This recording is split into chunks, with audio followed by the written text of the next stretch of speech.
allez bien, je suis contente de vous retrouver dans une nouvelle vidéo et sans doute une des dernières vidéos grossesse. Peut-être que bébé est arrivé entre temps, mais aujourd'hui je vais vous parler de mes indispensables, mes achats, tout ce qui est pour bébé, on va dire un peu plus périculture au sens large.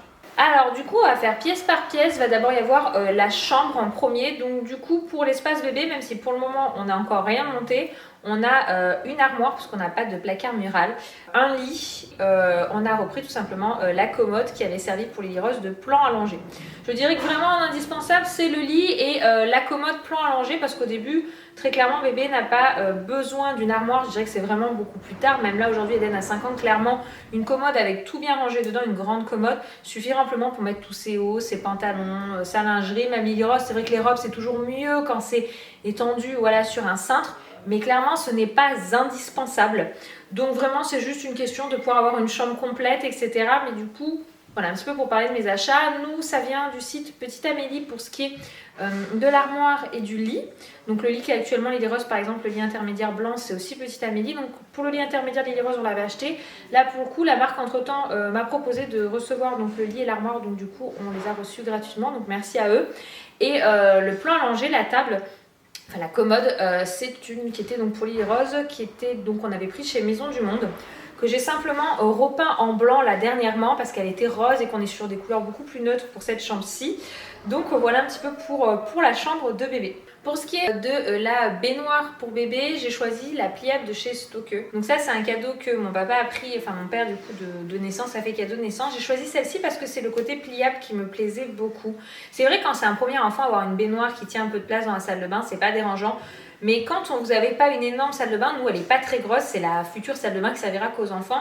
Mais en fait le format pliable c'est quand même hyper pratique parce que tient moins de place, quoi. Voilà, c'est une évidence.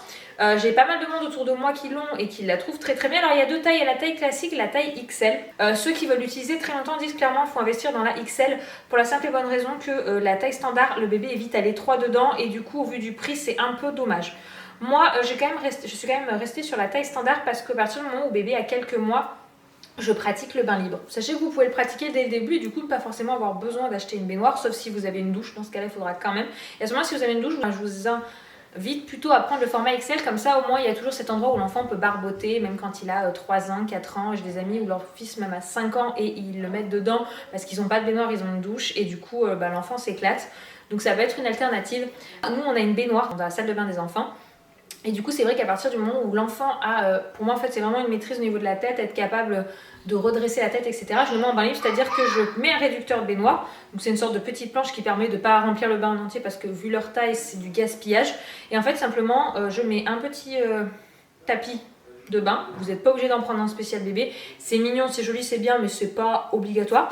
Et du coup, en fait, je mets juste de l'eau qui arrive au niveau des oreilles de bébé et ça leur permet en fait d'avoir une grande ampleur de mouvement pour pouvoir gigoter, essayer de machin, d'attraper tout ce qu'ils veulent et c'est top. Du coup quand même voilà, le fait d'avoir une petite baignoire avec un transat c'est quand même assez rassurant au début. C'est vrai que c'est pas indispensable mais en fait c'est vraiment plutôt un confort. C'est pas indispensable si vous avez une baignoire déjà, mais c'est un confort parce qu'au début quand même mettre le bébé dans le bain, puisqu'on les savonne en dehors du bain bien souvent, au début c'est un petit peu le protocole classique pour laver bébé. C'est quand même assez stressant, c'est un moment voilà... c'est quand même plus rassurant pour nous en tant que parents d'avoir cette petite baignoire assez pratique où on maîtrise plus facilement le volume, etc. Où on peut des fois en mettre un transat. Moi, il y a un petit transat où poser bébé. Donc, c'est quand même un confort et le fait de se faciliter un petit peu les choses au début quand on n'est pas très à l'aise avec ce moment-là. Moi, pour Eden, j'avais été hyper angoissée pour le bain parce que quand je le savonnais, que je l'attrapais, que je devais aller à 3 mètres jusqu'à la baignoire, je me suis dit que j'allais le perdre en cours de route tellement c'était un savon, quoi. Donc voilà, du coup, essayer de se faciliter un peu les choses, ça peut être pas mal. Et du coup dans la salle de bain ce que je mets c'est un matelas allongé, donc moi je le mets à même le sol, comme ça en fait je passe dans la baignoire hop et je mets, après vous avez des fois des baignoires en hauteur etc. Ça c'est vraiment en fonction de chacun sur pied, c'est assez pratique quand vous avez une grande salle de bain, mais quand vous avez comme moi une petite salle de bain, plutôt avoir le format pliable c'est quand même plus simple et du coup de se mettre à même le sol, on a besoin de moins de matériel, on se fait pas mal au dos parce que si on se met à genoux, donc moi je mets une petite serviette sous mes genoux, hop je peux mettre sur le matelas allongé, je prépare bébé, hop je passe bébé dans le bain, donc dans sa petite baignoire, voilà on prend notre petit moment, hop je ressors, j'empaquette etc. Ça se fait très bien comme ça, voilà, c'est une question de pratique, c'est vraiment en fonction de chacun. Mais pour le coup, moi j'ai fait le choix de cette petite baignoire et je vous en ferai un retour quand on aura quelques petites expériences avec bébé. Ensuite, il y a tout ce qui est éveil. Alors là, éveil, c'est vraiment propre à chacun. En fait, une chose que je me rends compte en ayant déjà 2 enfants, c'est qu'en fait, ce qui m'a été indispensable par exemple pour Eden, ne l'a peut-être pas du tout été pour Lily Rose et vice versa parce que chaque enfant est différent. Moi, ce que je trouve super bien, c'est un transat. Un transat, c'est quand même assez pratique. Vous avez les transats au sol, vous avez les transats hauts. Donc si par exemple vous avez plutôt des animaux de compagnie, type chien, parce que bon, un chat, normalement, de toute façon, qu'il soit haut ou pas haut, ça ne changera pas grand-chose. Mais pour un chien, il pourra aller moins aller mettre son visage à même le visage de l'enfant sur un transat haut. Si vous avez des enfants en bas âge, c'est peut-être un peu mieux d'avoir de la hauteur pour tout simplement qu'il y ait moins un accès direct sur le nouveau-né. Ce qui peut, voilà, parce qu'au début, quand l'enfant est tout petit, ils sont pas très délicats. Donc voilà, pour pas se retrouver avec un doigt dans l'œil de l'aîné dans le visage de son petit frère, sa petite soeur, ça peut être sympa. Quand il y a un petit peu plus d'auteur, c'est quand même un petit peu plus rassurant. Après, nous, on a par exemple donc, le transat de chez Baby Genre. Donc j'ai tout simplement gardé le même qui était pour Lily Rose pour bébé. Parce que voilà, on est beaucoup dans cet esprit aussi, beaucoup plus sur ce dernier bébé, un peu plus seconde main, essayer de réutiliser. Bon, c'est plus simple étant donné qu'on a déjà des aînés de réutiliser beaucoup de choses d'avant. Donc du coup, on a ce transat-là qui est vraiment très très bien. En plus, il se berce, l'enfant peut s'auto-bercer. Enfin, je trouve qu'il est vraiment top. Et en fait, c'est une housse qui s'enlève, qui se lave, qui se remet. Il est très très simple d'entretien, ça c'est pratique. Parce que des fois, il y en a des trucs pour les déhousser, vous avez envie de vous tirer une balle. Et des fois, c'est facile à déhousser, mais alors à remettre, vous passez une plombe. C'est super chiant. Donc, pour le coup, celui-là, il est assez pratique. C'est un investissement. Il coûte, je crois, un peu plus d'une centaine d'euros. Donc, c'est quand même un transat qui a un prix. Mais clairement, nous du coup il nous suivra sur 2 bébés, donc très bien. Puis vous pouvez racheter que des housses, c'est-à-dire comme ça quand vous en lavez, vous pouvez racheter juste une housse et la mettre dessus. Donc il y a une petite arche en bois qui se met avec, etc. que vous pouvez prendre, moi que j'ai aussi pour bébé. Ça se trouve aussi pas mal en seconde main, ce transat on le trouve pas mal en seconde main, type Vinted ou Le Bon Coin, c'est vraiment pratique. Après on va aussi avoir du coup un transat haut, parce que c'est vrai que quand on mange, clairement avoir bébé et le transat posé par terre, c'est... Je sais pas, je suis pas à l'aise avec le concept. J'ai l'impression d'avoir mon toutou et mes pieds. Et clairement, c'est hyper dangereux de mettre un transat sur une table. Donc voilà, donc du coup, le transat haut, c'est vraiment pratique. Il y a plein de marques qui font.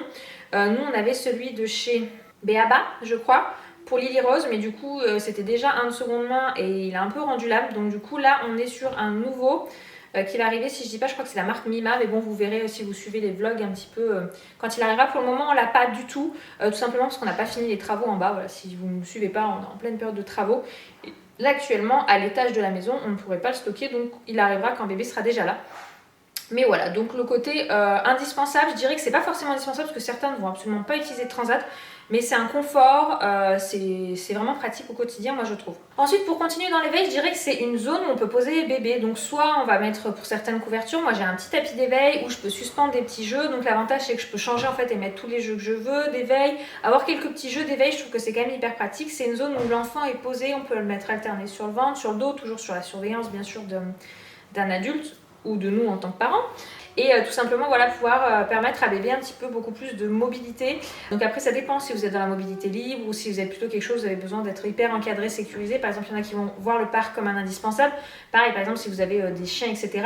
Les premiers temps mettre bébé dans le parc ça évite que le chien puisse aller se mettre dessus. Moi pour Lily on avait utilisé un parc parce que je me suis dit Anthony travaillait en extérieur, si j'allais faire pipi j'avais un petit peu peur de retrouver mon fils en train de promener sa soeur de tapis d'éveil à 3 mètres plus loin. Donc du coup ça peut être des choses qu'on peut garder. Nous on avait mis le parc parce que du coup j'avais gardé celui d'Eden pendant 3 mois. Et en fait à partir du moment où bébé s'est retourné, parce que Lily Rose s'est retournée vers 3 mois et demi, 4 mois, on a supprimé le parc afin qu'elle puisse vraiment garder cette mobilité libre. Et Eden avait déjà grandi donc avait quand même bien intégré la notion de on ne promène pas sa petite soeur. Donc du coup une zone d'éveil, après c'est à vous de voir, voilà il y a plein de choses, il y a plein de tapis différents etc. Moi j'en ai pris un qui est de la marque Nobody Knows. J'aime énormément cette marque, j'ai acheté plein de choses dessus, j'ai acheté des gigoteuses, des capes de bain, etc. Parce que je trouve ça, enfin j'ai vraiment eu un gros coup de cœur sur cette marque-ci. Je les ai tous trouvés sur le site Small Blade, mais je crois qu'il y a plein de sites qui revendent cette marque-là. Donc voilà, j'ai pris ce joli tapis d'éveil que vous verrez tout bientôt ouvert parce que pour le moment je l'ai laissé dans son petit paquet tant que bébé n'est pas né, comme ça évite que ça prenne la poussière etc. Et qu'il faut que je le lave ou que les enfants soient tentés d'aller se mettre dedans. Ou mon chat, voilà, vous savez, le cadre familial aime bien tester en amont les produits comme ça, donc c'est-à-dire les enfants ou les animaux de compagnie. Et j'avais pas envie de me trouver à devoir laver le tapis d'éveil parce que Minouche a décidé d'y faire une sieste et qu'il m'a laissé gentiment plein de poils dans la zone de bébé. Ensuite, une autre chose que je trouve assez pratique à la maison, je dirais, c'est pas de l'indispensable mais c'est du confort, mais c'est une zone de sommeil. Quand vous êtes sur plusieurs étages, enfin sur un étage, etc. comme nous, on avait toujours une zone de là où l'enfant pouvait dormir en bas, donc dans tout ce qui est les pièces de vie. Donc on a gardé le couffin qui a servi pour Eden et pour Lily Rose. Pour ce bébé, j'ai acheté des petits pieds pour pouvoir le mettre tout simplement à hauteur à côté de notre canapé, parce que moi les premiers temps, les bébés restent avec nous Enfin, c'est notre vision des choses. Avec nous, pour dormir, je les fais pas dormir dans le transat, je les fais pas dormir sur le tapis d'éveil, sauf s'ils s'endorment déjà dans le transat ou dans le tapis d'éveil. À ce moment-là, on les installe dans le couffin et ils peuvent faire leur sieste dans la pièce de vie avec nous. Les bruits ne les perturbent pas, etc. La lumière non plus. Donc voilà, ça c'est vraiment un choix, c'est un confort. Et en dernier, nous, ce qu'on a pris de seconde main au niveau sommeil, c'est un lit de cododo. Quand on souhaite allaiter, souvent c'est plus les femmes qui allaitent qui font ce choix-ci que les femmes qui biberonnent. C'est un constat, ça veut pas dire que c'est mieux ou moins bien, c'est différent. Le lit de cododo, vous savez, c'est un lit qui s'accroche au lit des parents et qui en fait est ouvert sur un côté, ce qui fait qu'en fait on peut attraper facilement le bébé pour venir le mettre au sein. Ça peut être tout aussi très bien fait pour les femmes qui biberonnent et qui ont envie d'avoir vraiment le bébé très proche d'elles en contact. Ça peut être du côté du papa, il n'y a pas de jaloux, hein, c'est pas d'importance. Mais voilà, ça par contre c'est un seconde main, c'est un prêt d'une amie. Donc là quand je vous dis on arrive déjà en indispensable à 3 zones de sommeil, c'est pas, les 3 ne sont pas indispensables. Il y en a c'est du confort, voilà. Mais par rapport à comment vous vous organisez dans votre quotidien, ça peut être des choses assez pratiques. Et c'est pour ça que comme ça reste des investissements, des fois prendre du seconde main ça peut vraiment être très bien. En dernier je dirais c'est tout ce qui est pour promenade, sortie, en gros matériel. Donc nous on utilise beaucoup des écharpes de portage, donc j'en ai plusieurs parce que j'ai la chance d'en tester plusieurs. Moi je suis pas très nœud, je suis pas très à l'aise avec les nœuds, c'est quelque chose où j'y arrive pas, j'ai toujours peur de mal faire. Après vous pouvez faire des cours etc avec des formatrices, donc ça peut être top. Et Anthony lui n'est pas du tout à l'aise, donc clairement on a vite abandonné tout ce qui était avec les nœuds. On utilise la selle de chez Studio Romeo, donc qui est 2 bandeaux croisés. Alors elle est vraiment très bien, mais elle s'utilise pas sur du long terme parce qu'au niveau physio, quand le bébé commence à être grand, c'est pas fameux, je crois, au niveau des hanches. En tout cas, c'est des retours que j'ai beaucoup eu, mais par contre, pour les premiers mois, je les trouve super. On a après, du coup, c'est des porte-bébés très physio. On a le de suite chez Neobu qui s'utilise dès la naissance jusqu'à 2 ans. Alors lui, il est vraiment génial, il est top. Et en dernier, on a de chez Je porte mon bébé, le PhysioCare. Alors lui, clairement, on l'utilise même encore à Lily Rose à son âge, à 3 ans. Il est vraiment génial, ce porte-bébé, qui est très physiologique, etc. Donc vous pouvez porter en ventral, sur le dos, etc. Et il va jusqu'à un certain poids, je crois 18 kg, etc. Enfin, je dirais que jusqu'à ce que vous arrivez encore à porter votre bébé sur le dos. Parce que 15 kg ça commence à peser. Donc voilà un petit peu tout ce qui est moyen de portage, ça peut être hyper pratique. Et sinon après il y a aussi la poussette.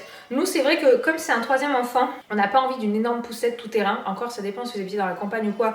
Clairement c'est ce qu'il vous faut. Nous on a pris une de chez Cybex qui est une citadine etc. Je vous la montrerai là pour que vous puissiez voir à quoi elle ressemble. Mais elle est légère.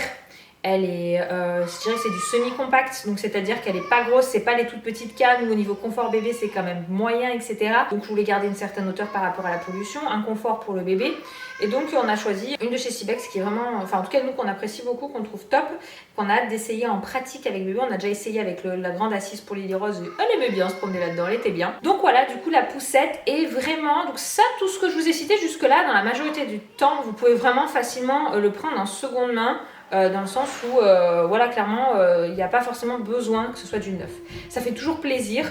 Maintenant quand on cumule tout, ça coûte très cher et il y a des choses qui servent pas longtemps, comme la baignoire, comme le lit de cododo, comme le couffin. Le couffin je crois que ça sert 3-4 mois, donc des fois quand ça coûte plus d'une centaine d'euros, tu te dis j'ai mis 100 € pour 3-4 mois, c'est quand même, c'est pas des petites sommes, ça peut être des gros budgets pour certaines personnes. Nous pour Eden clairement on n'avait pas les moyens. Donc on avait pris pas mal de seconde main par ce motif là, une question de moyens. Et aujourd'hui c'est pas une question de moyens, on prend du seconde main pour la simple et bonne raison qu'on trouve que c'est mieux de consommer ainsi. Il y a pas mal de vêtements de bébé aussi qu'on a pris en seconde main qui sont en état comme neuf parce que pareil le 1 mois ils portent ça, enfin moi dans le cas des miens 15 jours 3 semaines.